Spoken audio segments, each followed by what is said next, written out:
In today's world, older adults face major transitions like downsizing, relocating, or modifying their homes to age in place, all while embracing life after these changes. As a senior home advisor and seasoned realtor, Robin McCoy guides these decisions with care and thoughtful planning, helping create a vibrant future. Welcome to Relax, I Got This, Embracing Life After 60 with me, your host, Robin McCoy. Mark, thank you so much for being on the show today. It's been a little work in progress. I've known you for a couple of years, so it's good to finally have you here. Thank you, Robin. You're right. But we made it happen. Thank you so much. I'm looking forward to being in the conversation. Yeah, so for those that don't know, Mark is an author. He is a counselor, and he has written a book. Now, I talk a lot about having conversations and the hard conversations that we need to have on this show, and that is why Mark is here. I met him a couple of years ago at a conference in Wichita, which is where Mark lives, up in Wichita, Kansas, and we talk about conversations all the time and how difficult some of those are. And you have a framework that we're going to talk about today. So what I'd like you to do is just kind of go back and tell your story and how you got to this framework, and because I know you had a conversation with your own parents that didn't go as well as you wanted it to. At least not the first go around. Not the first go around. So give us a little background on you and how you got here. Yeah. So I grew up in a home where it was there was a lot of love and a lot of connection, not only in my immediate family, but extended family on both sides of my parents and so forth. So I had a lot of understanding and vision and literally I saw before me healthy relationships overall, right? No relationship is perfect and so forth, but marriages and families and so forth. That's my background, for which I'm very appreciative of. At the same time, I still saw the cracks, right? Times when conversations didn't go well, when my mom and dad would, go back and forth some, or there was the tone. My dad always had the tone, this kind of thing and so forth. And I would see all that, and then throughout my life, just growing up, beginning to see relationships outside of my extended family really not that good, at least not from what I had been used to, of course. And fast forward into college, and I went to Grace College and Grace Seminary, where I got a degree in psychology and then a master's degree in biblical counseling.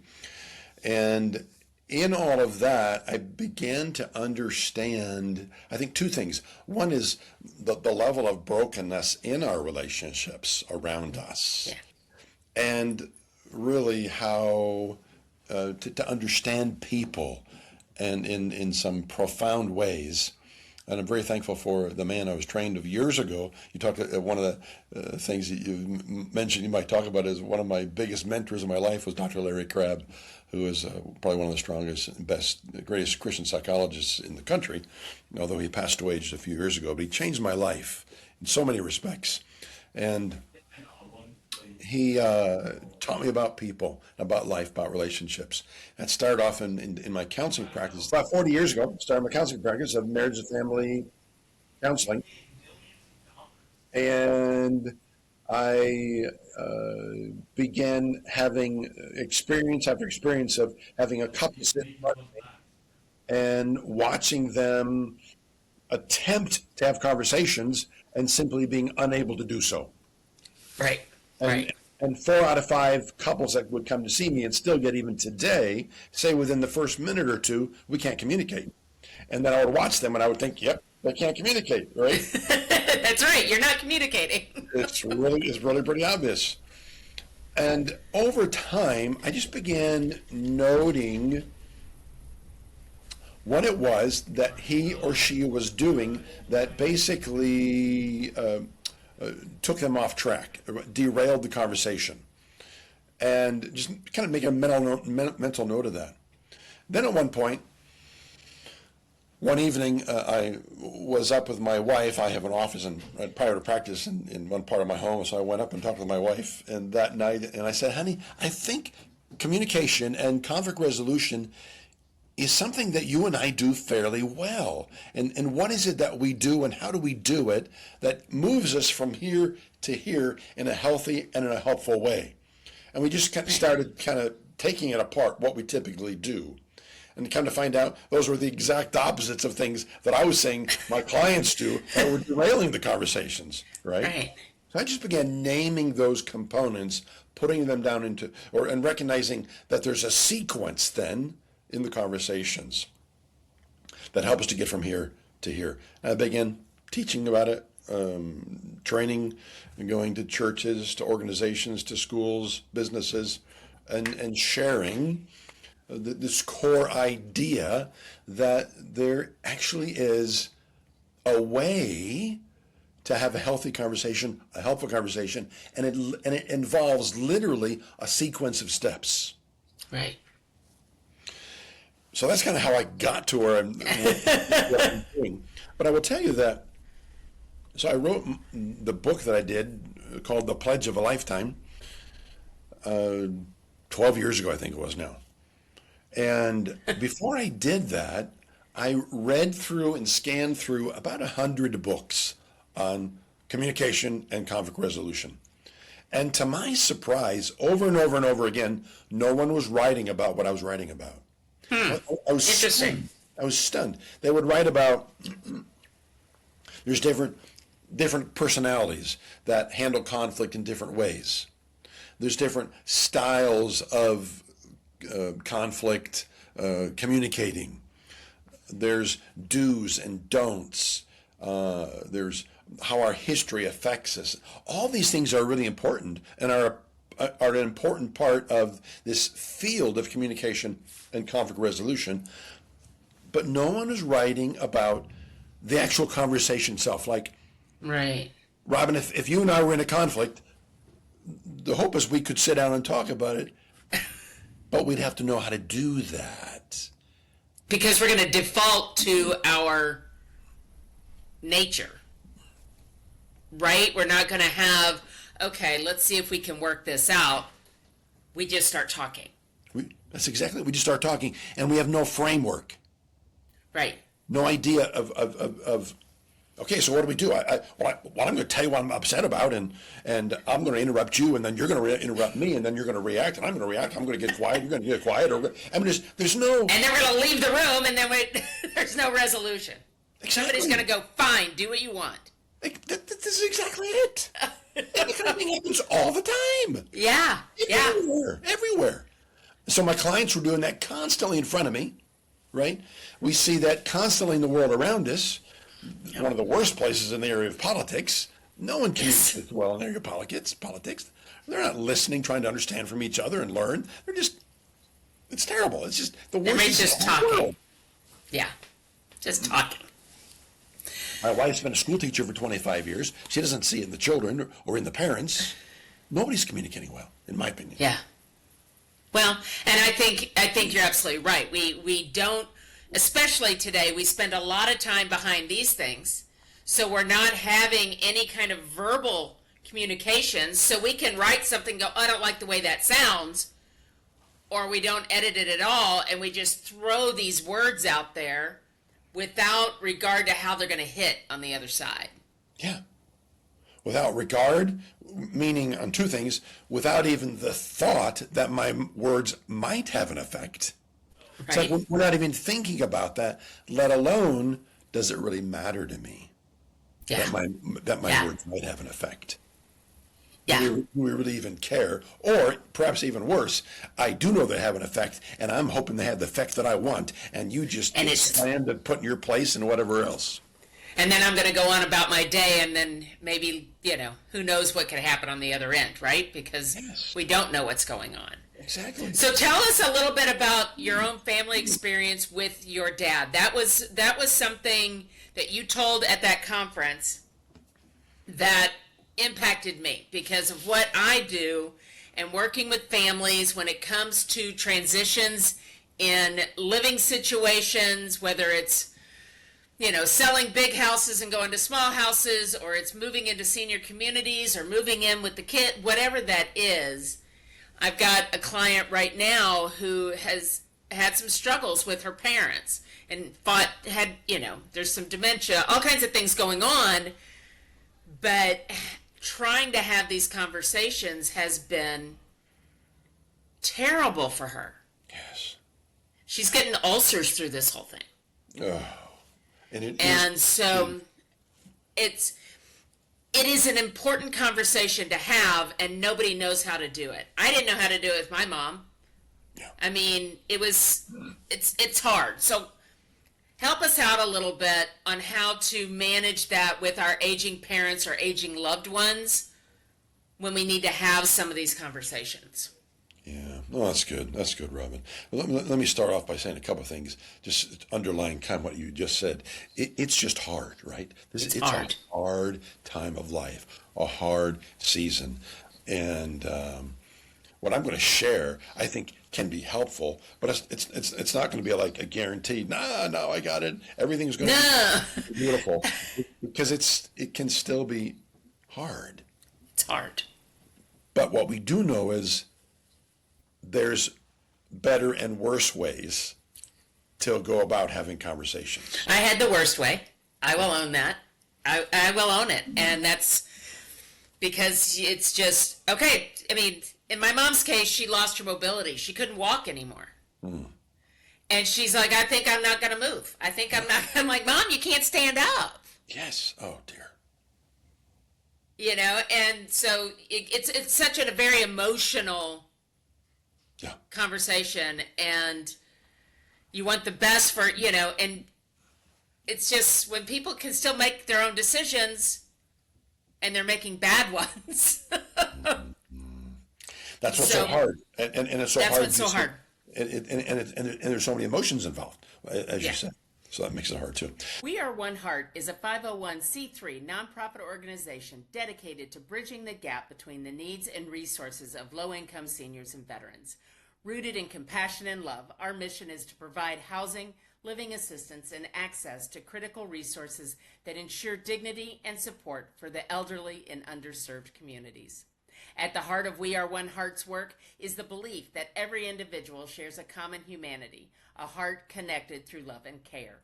We are committed to creating a future that honors those who have shaped the past by offering programs and services that enhance their quality of life. For more information or to donate, visit WA1H.org. That's WA1H.org. So the story you referenced about my own father, I'll maybe tell a little story and then maybe jump back to what I realized I did wrong and how I did not follow what I teach, and then maybe because we don't follow what we know when it's our own thing sometimes, right? It all kind of, because it's your own emotion now, it's your own life, it's your own parents, it's your own situation, and some of that stuff that you teach kind of goes away somewhere. Yes, I don't know where it goes, but it doesn't stay here. I know, and we're all guilty of that probably. We're all guilty. At least I am. Oh dear. So my parents, at the time, this was just a few years back, maybe 3 years ago, my parents, late 80s, right?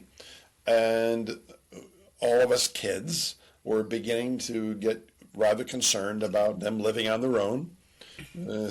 Finding different things happening that weren't helpful, really weren't safe, all this kind of stuff. So we started saying as the siblings, we need to talk to them about moving to a facility where they can get some assisted living. That was kind of and we thought, I think this would just be a good, and we looked all around Wichita to find different places and found one place that we thought would really work. And so I think, if I remember, my sister was with me, but I was kind of the main communicator to my parents. And so we went over to where they're living, had some normal conversation. Then I brought up the idea of wanting to consider moving them into a facility where they could get some assistance in their living. And boy, as soon as I brought that up, the room got quiet. And my dad has almost always done more of the talking than my mom, so my mom gets quiet, and my dad just is pretty negative right from the get-go. Yeah. And I'm explaining to him all the reasons why I think we need them to do it, pointing out how, last week I came in and their burner was still on the stove. Nobody knew about it, and just pointing out different examples of what's happening. Mom, when you walk, you're not stable, on and on and on. Start listing all them all out. And my dad's, you can see his face, he's just getting more tense, more negative, and he starts interrupting me. And telling me all the reasons why, that burner was just a weird thing. It doesn't happen. Happened that one time, and Mom's fine, I'm fine, we're doing fine. Gives me all the reasons why everything that I'm saying is wrong. They don't need to go anywhere. They're fine to stay there. And I'm back at it. I'm saying, yeah, Dad, but this because of this and this and this. You bet. We start getting into this argument, right? And it's just going back and forth and back and forth. And finally, my frustration starts raising, my emotions too, my frustration, and it gets so high that I get to this place of saying, the top goes off, and I say, Dad, I'm 100% in disagreement with you when you say all this. And he looked back at me, and as quickly as I said that, and he said, and I'm 100% in disagreement with you. And the whole place just went silent. I looked at him. He looked at me. It was pretty obvious we weren't going any further than that. That for today, this conversation is over. Yeah, 20 seconds of silence, and you hear this soft little voice in the background from my mom. Maybe we could get a bite to eat. I looked at Mom and looked back at Dad and sat back a little bit and said, that might be a good idea, Mom. So we all moved to the dining table and had a light dinner, and no one's talking other than, please pass me the salt or something else. Yeah. And that was it. That was the end of the evening. We finished the meal, said goodbye, and left. And I think a lot of conversations, those initial conversations, go just like that. Now they may not go to I'm 100% and I'm 100, but they go to that point where I think this, I think you're wrong, I'm fine, we're fine, and it and it stops. Yeah. That's what happened with me. Yeah. My sister and I tried to we broach the conversations. We'd try and show her some things, and she wasn't having it. And that got to a point where it became urgency, right? It became medically required that she move. And so if we could figure out how to either not have that initial conversation at all, or how do we come back to it and make it better so that it's not, this has to be done, we're having to do it right now, there's no choice, and we're not doing these things in urgency. Well, you said two things. If we can, first of all, avoid having that type of conversation in the first place, that would be ideal, right? Yeah. But I think about 98% of them are that conversation. I know, sadly. Okay. So what I teach, I think, can help us to if not always, or in certain situations, avoid that initial conversation. But it can. What I teach, I've learned fairly well, and most of the time, it does help me, even at the beginning of conversations, right? But the second thing you said is, which perhaps on some level is just as important, if not more important, and that is the idea that after you realize what you've done, you can come back and do a better job the second time. Yeah. And that's what happened to my father and I. I left that night, and I'm driving home, and in my head, one of the voices in my head is like, oh, Mark, you did not do that well. You did not do anything you teach. What happened to P.L.E.D.G.E, which is the acronym of the steps that I use? What happened to using P.L.E.D.G.E and honoring your dad and the way you relate to him and so forth? And I'm just like, I'm kind of beating myself up, 15-minute drive home. And yet it took me 3 days to get to the place where I was ready to come back and jump back in the conversation again. So this, I want people to understand that here is a professional expert in communication. He teaches, he counsels, and he did it incorrectly or not well, and it took 3 days to circle back around. And so here's a professional, and there's a whole bunch of us that aren't. And so when we muck it up, just know you're not the only one mucking it up. That's so good. Yes. You're not, So what is P.L.E.G.E? What are those steps, and how did that, again, maybe using your conversation with your dad as a platform or as a metaphor for it, but tell me what the P.L.E.G.E is and what those 6 steps are. So let me do that. And maybe just again as a bit intro, the steps again are, interestingly enough, they're not steps that I created and invented and said, I'm going to create a way to communicate and try to get everybody into it. Okay. All I did was noted what works and what doesn't work in the hundreds, if not thousands of hours of working with couples. And I just noted it, wrote it down, and began teaching it. Okay. I say that because whenever I teach this, people everywhere recognize that what I'm teaching it's correct. Oh yeah, it makes sense. And on some level, intuitively, we know it does make sense. But it's back here in the back of our minds, or out the window, was it like it was even that night when I was with my parents, Yes, it just disappears. But I want to bring it to the forefront of our minds so that we can actually be guided by what we know ultimately to be true and right and good and helpful. Okay? So that's kind of a little bit of a reflection. Yeah. So again, even as I teach this, you're going to go, oh yeah, of course. But do we do that? Right. We know a lot of things. We don't always do the things. Right. And we don't call ourselves to those things or hold ourselves to those things. But that's what we need to do. And that's the work. When I teach all this, it's simple, but it's difficult to do the work. I always say it's simple but not easy. It's a simple process, but it's not easy to get through. Absolutely. So the first thing is, none of us wakes up in the morning thinking, today's a great day for a conflict, right? None of us is walking around looking, oh, where is it going to happen? When's it going to happen? And I'm excited about it. No. We just find ourselves there. Conflict just happens.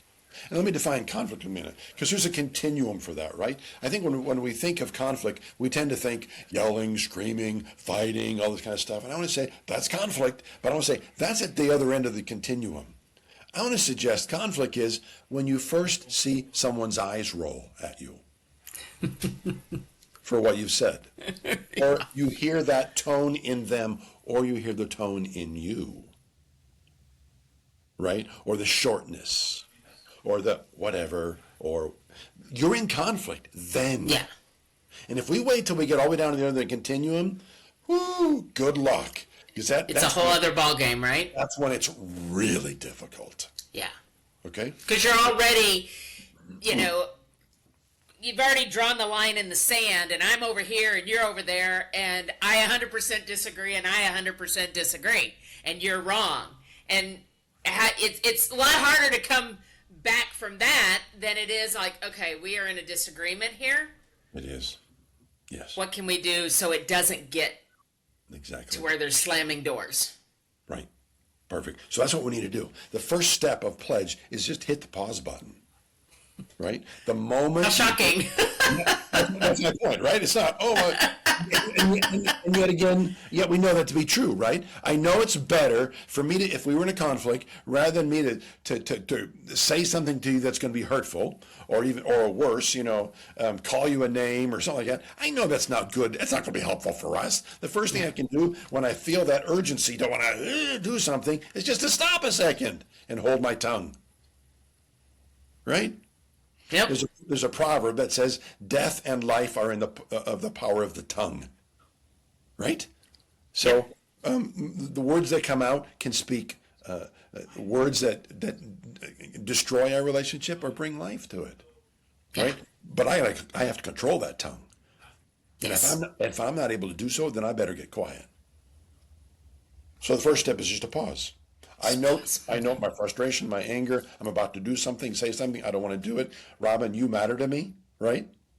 Okay. You're a new friend. You matter. So I want to speak life words. I want to be careful in what I do. So I pause to dial down my emotions, to remind myself that you are a new friend that I'd like to keep. Okay. And also to think about something like, I don't know what just happened a few moments ago. I have a story in my head about what happened, but Robin likely has a story in her head also about what just happened between us. And likely the stories are different. Because we have different life experiences. Everything like that. Yeah. And if we're going to have a healthy and helpful conversation, it's going to be important that both of us get a chance to share our story of what just happened. So when I'm pausing, I'm doing all those things in my head and in my heart. I'm reminding myself, okay? Dial down my emotions. There's a new friend. There's a story I have, she has. Both of us need to be heard. Take a breath. Try to get to the place where maybe I could come back to the table and move to the next step, which is to listen. P.L., right? Again, really crazy, huge. Yeah. But it's a no-brainer, right? We have to do that. Yeah. But here's the deal. But there's nuances to every one of these things, right? We both can't talk at the same time. We both can't listen at the same time. So we have to take turns. So maybe you and I have that conflict, and I say, hold on, Robin, I just know I had some tone. I'm sorry. Give me just a moment. Maybe it's just a 30-second pause. Might be 30 minutes. Or in the case of my dad, it was a 3-day. Right? Because I had so much emotion, I couldn't just deal with that in 30 seconds. I wasn't, it was like I was at the end of the block. I was not able to turn around and come back. Just Right. I needed 3 days. I needed to be away from the situation, right? And that's huge in just recognizing that we both need a minute to 3 days. Because it was a big deal. It wasn't, I don't like your mashed potatoes. Yeah. It was a big deal. Downsizing doesn't have to feel like a loss. It can feel like freedom. I'm Robin McCoy, and every month I host a free webinar called The Gentle Transition, Downsizing with Peace, Purpose, and Dignity. Whether you're planning your own move or helping a parent through one, this webinar walks you through the process in a way that's calm, human, and full of hope. Registration is free. Just click the link in the show notes, and I'll see you there. Yeah. And you understand, my dad and I, we don't talk to each other like that. That was like probably the biggest conflict I've ever had with my dad. Yeah. Maybe the second biggest. There's one other one during the last couple of years of his health, and we had one of the big conflict. So it was big. So I needed to take some time to dial down my emotions. Remember, this is my dad. I love my dad, and I want to honor him in this relationship. And he's got a story. I don't know what that story is, but he's got a story, and I want to hear that too. So I moved then. Eventually, when I'm ready to come back to the table, so to speak, I'm realizing the next step is that one of us has to listen to the other person's story. Yeah. Okay? Yeah. Right? So again, I often think in terms of myself as volunteering to listen first. Someone's got to step in with that, lead with that. Mm-hmm. So I'm going to do that. I'm going to lead with the idea of, Robin, you and I had a conflict. I don't know what's going on. Tell me what's going on. Yeah. And so I lead, and now I'm listening. Here's the nuance, the important nuance with this. Now I'm listening to understand you and your story about what happened. Right. Okay. Seek first to understand. That is, always seek first to understand, because as you said, everybody's got a reason why they react they do. Something's going on. Something is there. You don't know what it is. So seek first to understand, because all of a sudden it may be in alignment with what you are thinking, but you don't know because you come at it from different perspectives. Yeah. And now you're in this big conflict. Yep. Absolutely right. Absolutely right. So yeah. So I want to listen to you first. You tell me your thoughts. And again, I need to be listening to understand you. Unfortunately, most of us are listening, but we're listening for the wrong thing. And here's the nuance, right? I'm listening to you to hear everything that you're saying that's not correct. From my perspective, of course. Right. No, I didn't say that. No, that was last Tuesday, not last Wednesday. No, and I'm listening to all these little things that you in my mind, quote unquote. Pick it apart. Take it apart. You got wrong. You got that wrong. That wrong. That wrong. And then as soon as I have the opportunity, I'll jump in, tell you everything you got wrong, and I'm telling myself I listened. I have the answers, right? Yeah, because this again shows why I'm right, and you should listen to me. Exactly. And obviously, it gets us nowhere at all in the conversation. Nowhere on that track to go down, to get to a place where we want to be. We want to be at peace with each other. We want to know that each other matters, that in relationships that matter, that we are loved, and we want still intact, and we're for each other. We all want to get there. But we just don't know how, because we weren't taught, we weren't trained, it wasn't modeled to us. Right. Okay? So we don't know and understand that there's actually a sequence. Right, what I'm talking. So the second part of the sequence is, after I pause, I need to come back to listening. I need to listen to understand you and what it is that you want me to understand. Oh, you want me to understand what you thought back there about this or that, and how it ended up in a conflict. You want me to understand that. That's what I need to be listening for. Right. Okay. Right. Then when I get to that place, usually I'll usually will know on some level that I'm there, because I'll have this aha moment. If not out loud, internally, I'll go like, oh, okay, that's why she got upset. That's why she was hurt. Okay. And the next thing in my mind, well, there's a couple next steps. The next step is I can say, okay, I see what you're saying. I got it, right? And I can verbalize that, and oftentimes we do. But we go, okay, I got it, but let me tell you, exactly, right? That's not a good place. It's not a good to use but hardly ever, period. No, it's a bad word. It's certainly not a good place to use it there if you're going to anywhere. Right. But that's tends to be where we use it right there, right? So, okay, I get it. I see what you're saying, but not good. I can say all day long, I got it, I see what you're saying, I got it, yada, yada, yada. And you're sitting over there in your head thinking, yeah, okay, he says he got it, he says he understands, but what does he understand? Yeah.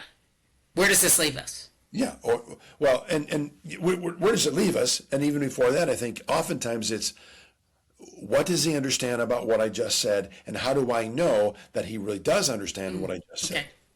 Sure. Okay. He says he understands, but does he? Exactly. So the only way that I can really communicate that to you, or the best way they can communicate that to you, is to go to the third step, which is to echo back. Okay.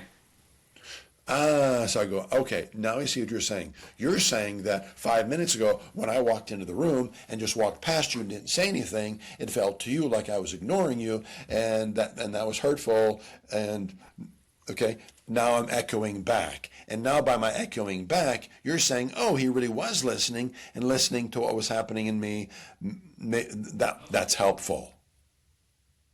Okay. So it brings their level of anxiety in this conversation down. Yeah, it starts pulling it down rather than amping it up. Yeah. Exactly. Because Yeah. you start going, oh, okay, so he really was listening. Okay. He really did hear me, right? So I echo back to, and one of the things I want to do is, when I'm echoing back, is I want to clarify, did I hear correctly? Yeah. Yeah. And if you say, okay, yeah, that's true, that's what I said, then I can move to the next step, which is disarm, P.L.E.D., disarm the tension between us by validating what you've told me. So now I say, oh, okay, I see what you're saying. when I walked past you, didn't even look in your direction, and it definitely felt like I was ignoring you, and I was being unkind or whatever. We're just making this up. But now I can say I see that now, and it makes sense to me how you might think that. And in so doing that, I'm doing a couple of things. I'm letting you know you're not crazy for the thoughts or feelings that you had, right? that they actually do make sense now when you share them with me. I can see why you were hurt, why you were upset, why you got angry, why you walked away and didn't want to go to my workshop that afternoon. Yeah, whatever it is. whatever, right, okay. I can understand all that now. That totally makes sense. And what happens is something inside of you, all the more goes,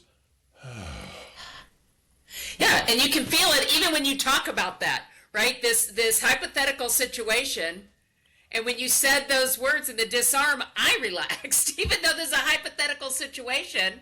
Isn't that amazing? We can all put ourselves into that where somebody walked by and you're like, well, that was mean. They don't even look at me and say hello. It's not like, I don't know them. Yeah. What did I make them mad about? And you start making up all these crazy things in your head why Mark didn't glance at me when he walked in the room. Yeah. Give me a smile.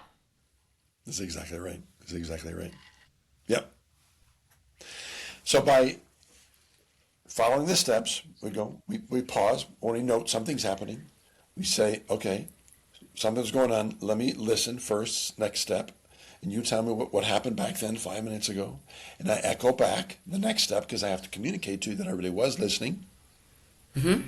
Okay. And when you say, oh, he really was listening, then I go to the next step, which is I disarm the tension between us by validating and saying, Robin, that makes sense. I really see what you're saying. I can see how you felt that way. It totally makes sense. And in this situation, in a lot of situations, in my mind, the appropriate thing is to apologize. Yeah. I'm really sorry. I'm so sorry. I walked by, I didn't realize it. I was so focused on something else. I just, whatever. And I'm sorry, right? No, it's not always that we say, I'm sorry that I feel like I did something wrong. Okay. But at the very least, I can say, wow, it makes sense. I can certainly see why you felt that way. And by doing that, drops the tension between us. That wasn't my intention. Sure, something like that. You don't have to apologize. You can say it wasn't my intention to hurt your feelings. Yeah. Now you still got to be careful with that one because we can still say it like we can still say something like, "Oh well, I'm sorry. I didn't really intend to do that." Right. So you got to watch tone. Watch tone. and keep the sarcasm and all of that out of it. Exactly. All that's still important, right? Yes. Far better to say to echo back. Okay. To validate. Disarm the tension by validating and say, Robin, that was so, if in this situation, I might say, I can see that. It really makes sense. I'm sorry. It was not my intention. But it's a totally different. I was distracted by blah, blah, blah. Yeah, exactly. Yeah. So this is what I had to do with my dad. So that's just the first 4 steps. I'll come back to that in a minute. But I had to do this with my dad. As I drove off, I'm realizing I didn't do any of that with my dad. My dad was trying to interject and explain to me why he doesn't want to go to another facility for assisted living. And I wasn't listening. You were trying to get your point across. I'm trying to get my point across rather than to listen to his point. And see, the crazy thing is, I know this about people, the thousands of hours I've worked with people and so forth. Yeah. I know that we both want to be heard. But what happens, unfortunately, is we try to get the other person to hear us. And we don't honor them in the same way by seeking to do all we can to understand them. Cool. So, Mark, thank you so much for spending some time with me today. It's really got me thinking about different aspects of my own life and my own relationships. So I do so appreciate that. And thank you for tuning in to another episode of Relax, I Got This, Embracing Life After 60. Make sure you're starting those conversations early and purposeful. And make sure you hit that subscribe button so you never miss an episode. And we'll see you next time. Bye. Bye-bye. Thank you for joining me on Relax, I Got This, Embracing Life After 60. I know that time is our greatest asset, and I appreciate the time that you spend with me. If you're finding the information on this podcast useful, please subscribe to the channel on your favorite platform. so that you never miss another episode. Don't forget to go to our website where you will find additional resources, downloads, and coaching programs. Once again, thank you so much for tuning in, and we'll see you next time on Relax, I Got This, Embracing Life After 60.